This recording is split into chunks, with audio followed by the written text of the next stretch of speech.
Hi hello ವೀಕ್ಷಕರೇ, ಉಷಾಸ್ ಕಿಚನ್ಗೆ ಸ್ವಾಗತ. ನಾವು ಈ ದಿನ ತುಂಬ ಆರೋಗ್ಯಕರವಾದ ರೆಸಿಪಿನ ನಿಮಗೆ ತೋರಿಸ್ಕೊಡ್ತಾ ಇದ್ದೀವಿ ಸುಲಭವಾಗಿ. ಅದು ಮೆಂತ್ಯ ಸೊಪ್ಪಿನ ಚಪಾತಿ ಮತ್ತು ಪೂರಿ ಎರಡೂ ಸಹ ಆರೋಗ್ಯಕ್ಕೆ ಒಳ್ಳೆಯದು ಮತ್ತು ಮಕ್ಕಳಿಗೂ ಕೂಡ ತುಂಬ ಇಷ್ಟ ಆಗುತ್ತೆ.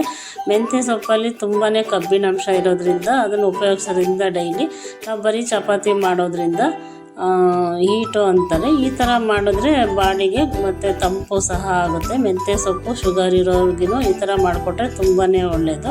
ಅದಕ್ಕೀಗ ನಾವು ಒಂದು ಥರ ಚಟ್ನಿ ಮಾಡ್ಕೊಂಡು ಬರೋಣ ಬನ್ನಿ. ಮೆಣಸಿನಕಾಯಿ, ಜೀರಿಗೆ ಮತ್ತು ಓಮ್ ಕಾಳು, ಸ್ವಲ್ಪ ಕೊತ್ತಂಬರಿ ಸೊಪ್ಪು, ಒಂದು ಗಡ್ಡೆ ಬೆಳ್ಳುಳ್ಳಿ ಮತ್ತು ರುಚಿಗೆ ತಕ್ಕಷ್ಟು ಉಪ್ಪು, ಇಷ್ಟನ್ನು ಸ್ವಲ್ಪ ಮಿಕ್ಸಿಗೆ ಹಾಕ್ಬಿಟ್ಟು ಸ್ವಲ್ಪ ತರಿಯಾಗಿ ರುಬ್ಕೋಬೇಕು. ಇದನ್ನು ನೋಡಿ, ಈ ಥರ ರುಬ್ಕೊಳ್ಳಿ ತರಿಯಾಗಿ.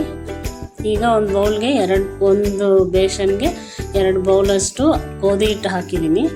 ಅದಕ್ಕೆ ಒಂದು 4 ಸ್ಪೂನು ಅಥವಾ 3 ಸ್ಪೂನಷ್ಟು ಕಡಲೆ ಹಿಟ್ಟು ಹಾಕಿದ್ದೀನಿ. ಇಲ್ಲಿ ನಾವೇನು ರುಬ್ಕೊಂಡಿದ್ವಲ್ಲ ಹಸಿಮೆಣಸಿನ್ಕಾಯಿ ಪೇಸ್ಟು ಅದು, ಮತ್ತು ಒಂದು 4 ಸ್ಪೂನಷ್ಟು ಎಣ್ಣೆ, ನೀವು ಯಾವುದು ಉಪಯೋಗಿಸ್ತೀರೋ ಅದು, ಒಂದು 2 ಸ್ಪೂನಷ್ಟು ಮೊಸರು, 1 ಸ್ಪೂನಷ್ಟು ಅರಿಶಿನ, ರುಚಿಗೆ ಉಪ್ಪು, 1 ಸ್ಪೂನಷ್ಟು ಸಕ್ಕರೆ ಹಾಕ್ಕೊಂಡಿದ್ದೀನಿ.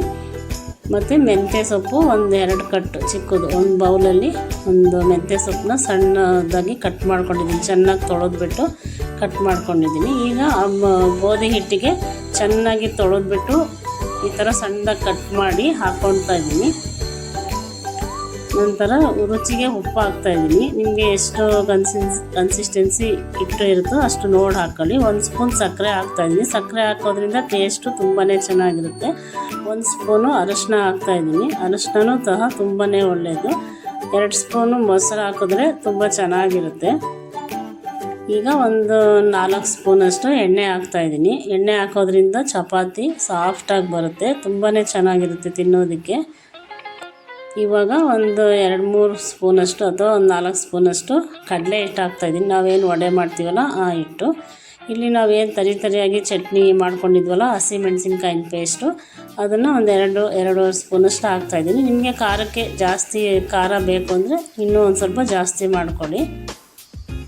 ಇವಾಗ ಎಲ್ಲ ಮಿಕ್ಸ್ ಮಾಡ್ಕೊಳ್ಳಿ. ಚೆನ್ನಾಗಿ ಮಿಕ್ಸ್ ಮಾಡಿಬಿಟ್ಟು ನಾವೇನು ಚಪಾತಿ ಹಿಟ್ಟು ಕಲಿಸ್ತೀವೋ ಅದೇ ಥರನೇ ಸ್ವಲ್ಪ ಗಟ್ಟಿಯಾಗಿ ಕಲಿಸ್ಕೋಬೇಕು.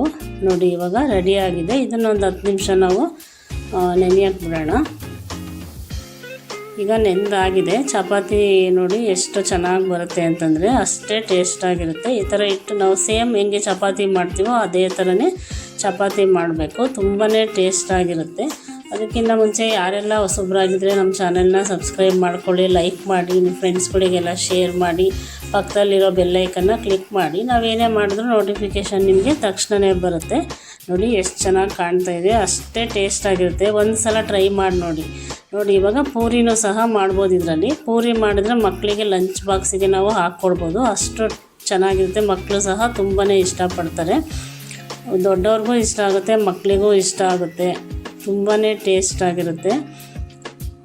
ನೋಡಿ ಎಷ್ಟು ಚೆನ್ನಾಗಿ ಬಂದಿದೆ ಪೂರಿ. ಈ ಥರ ಮಕ್ಕಳಿಗೆ ಲಂಚ್ ಬಾಕ್ಸಿಗೆ ಹಾಕ್ಕೊಟ್ರೆ ಚೆನ್ನಾಗಿರುತ್ತೆ. ಚಪಾತಿನೂ ತುಂಬಾ ಚೆನ್ನಾಗಿರುತ್ತೆ. ಈ ಥರ ಮೊಸರಿಗೆ ಸ್ವಲ್ಪ ಉಪ್ಪು, ಒಂದು ಸ್ವಲ್ಪ ಖಾರದ ಪುಡಿ, ಕೊತ್ತಂಬರಿ ಸೊಪ್ಪು ಹಾಕಿ ಹಾಗೆಯೇ ತಿನ್ಬೋದು. ಇದಕ್ಕೆ ಪಲ್ಯ ಚಟ್ನಿ ಏನು ಬೇಕು ಒಂದ್ಸಲ ಹಾಗೆಯೇ ತಿಂದರೆ ತುಂಬಾ ಚೆನ್ನಾಗಿರುತ್ತೆ.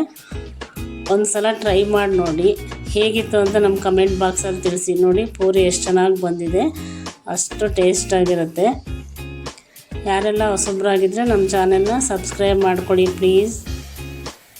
ನಿಮ್ಮ ಫ್ರೆಂಡ್ಸ್ಗಳಿಗೆಲ್ಲ ಶೇರ್ ಮಾಡ್ತಾಯಿರಿ. ಹೇಗಿತ್ತು ಅಂತ ಕಮೆಂಟ್ ಬಾಕ್ಸಲ್ಲಿ ತಿಳಿಸಿ. ನಿಮಗೆ ಇನ್ನೇನಾದರೂ ಬೇರೆ ಥರ ರೆಸಿಪಿ ಬೇಕು ಅಂದರೆ ಕಮೆಂಟ್ ಬಾಕ್ಸಲ್ಲಿ ಹಾಕಿ, ನಾನು ಅದನ್ನು ಹೊಸ ರೀತಿಯಲ್ಲಿ ಮಾಡಿ ನಿಮಗೆ ತೋರಿಸ್ಕೊಡ್ತೀನಿ. Thank you for watching this video.